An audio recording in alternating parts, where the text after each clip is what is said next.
e a sua visão. Se ele, ao trazer para o estado de vigília, se ele trouxer alguma informação, essa informação poderá ser útil para o encaminhamento do problema dele. Agora, é só não esperar que todos os fatos podem ser resolvidos dessa forma. Então, nesse caso, cada vez que tinha um problema, a gente ia, dormia e vinha o esclarecimento e resolvia o problema. E a gente não se esforçaria para resolver os problemas. Não fique muito entusiasmado, não. Às vezes acontece, mas não é assim.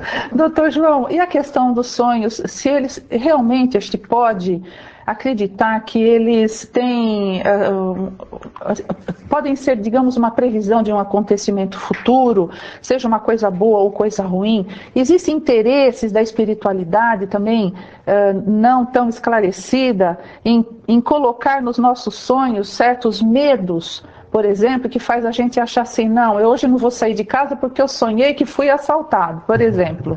Isso faz sentido? Tomando sequência no que colocou o seu Neymer, é assim, a espiritualidade deixa soluções para a gente. A história do Einstein é extremamente clara nesse sentido. Inúmeras pessoas relatam, e nós temos vivências, e todos devem ter para contar, de que dormiu e acordou com uma sensação muito boa e de solução para um determinado problema, como colocou o seu Neymer. Às vezes, nem sempre isso é claro. E nós vamos, no decorrer do dia ou dos dias, assumindo certos pensamentos que foram colocados para a gente na espiritualidade. Isso daí acontece. Agora, nós precisamos ter filtro, porque assim como a espiritualidade superior atua, a espiritualidade inferior também o faz. E essa realização da espiritualidade inferior faz com que nos coloque em situações de limitação, de medo. E toda vez que nós temos alguma condição de medo, o que a gente tem que colocar? Nós vamos e procuramos o auxílio da espiritualidade e temos que enfrentar. Não nos coibir diante de qualquer situação de medo. Porque a espiritualidade superior jamais nos colocaria em uma situação de medo para nos coibir de alguma atitude. Seu Neymer, e os pesadelos? O que são pesadelos? Isso, com certeza todos os nossos espectadores gostariam de saber. O que acontece nesses momentos tão difíceis? Nós somos espíritos em evolução e tivemos encarnações e encarnações com várias experiências, ganhamos muitos inimigos, muita influência e, como foi bem lembrado, essas lembranças também chegam e elas chegam constantes. E o que é interessante, como nós não temos evolução, fica mais fácil para nós gravarmos as sugestões negativas, seja de pavor, ou seja de ódio, seja de raiva, seja de revolta, mas elas são mais acessíveis ao nosso entendimento devido à grande vivência nessa hora. Agora, quando estabelece situações em que nós percebemos que isso vai ferir a nossa situação atual, e ainda mais que pode ter alguma realidade, aí nós nos assustamos e acordamos apavorados. E achamos que estamos sendo perseguidos, e logicamente achamos que perseguidos injustamente. Nós não vamos entrar aí no problema de justiça. Mas os diálogos existem, as aproximações existem, os contatos existem, e muitas vezes nós mesmos criamos situações apropriadas para que a gente passe por uma situação de preocupação e de evolução. Aqueles que são acostumados a prever sempre coisa triste, está sempre esperando que alguma coisa ruim aconteça, criam condições para que esses espíritos, essas influências sejam aproximadas e interagindo com ele. A gente tem aquilo que pede, né? Exatamente. Doutor João, e a questão do sonhar acordado? Existe alguma relação com a mediunidade? Então, existem duas coisas aí, para ser extremamente claro. Assim, existe uma situação que é a ilusão e outra chamada delírio. Isso daí é noção básica de psiquiatria. A ilusão é deformar uma realidade. E o delírio é criar uma realidade alterada, onde ela não existe. Então, na ilusão, existe o objeto, existe a realidade, só que eu vejo a realidade da maneira que eu quero, da maneira distorcida. Nós temos capacidade para fazer isso o tempo inteiro, de distorcer a realidade. Se em condição de vigília, isso é acordado, nós conseguimos distorcer a realidade e ver uma realidade alterada, durante o sono muito mais ainda, porque já é um estado alterado de consciência. Por outro lado, o sonhar acordado também demanda momentos onde nós podemos alterar esse estado de consciência, mesmo em vigília.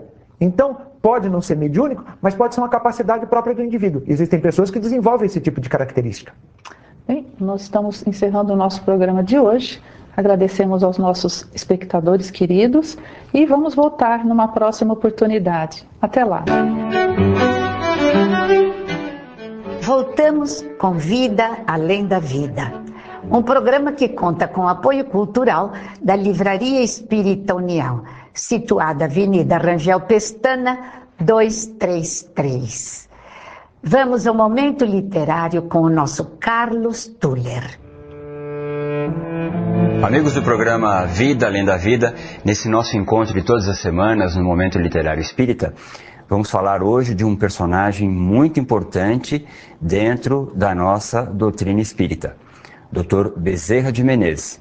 E para falar dessa figura tão importante para todos nós, selecionamos o livro Bezerra de Menezes, o Médico dos Pobres, de Francisco Aquarone.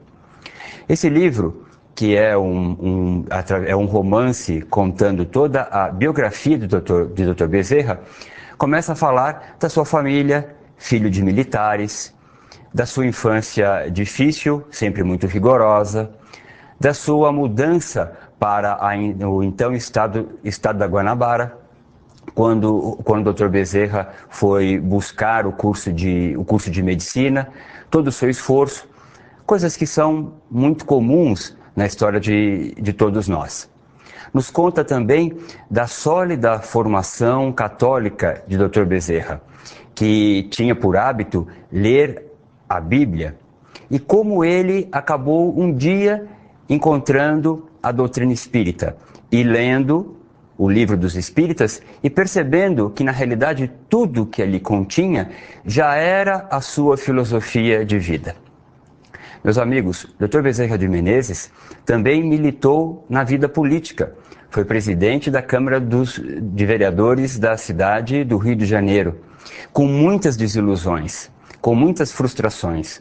Como médico, tinha o hábito de receitar a leitura do Evangelho e, muito rapidamente, através da própria doutrina espírita, acabou militando na homeopatia. Na Federação Espírita Brasileira, Dr. Bezerra teve a responsabilidade por unificar a federação através dos conceitos da doutrina codificada por Kardec, impedindo que a doutrina espírita se transformasse numa mera atividade assistencialista. Tempos depois, retorna à federação e consolida o conceito de ciência, filosofia e religião da doutrina espírita, unificando em todo o Brasil o verdadeiro conceito, a verdadeira codificação de Kardec. A vida de Dr. Bezerra é um exemplo para todos nós. Um exemplo de uma pessoa que sofreu muito e que, através do sofrimento, se transformou e fez com que as suas dificuldades pessoais, a viuvez precoce, as doenças em família, tudo isso se tornasse um motivo de crescimento e desenvolvimento espiritual e moral.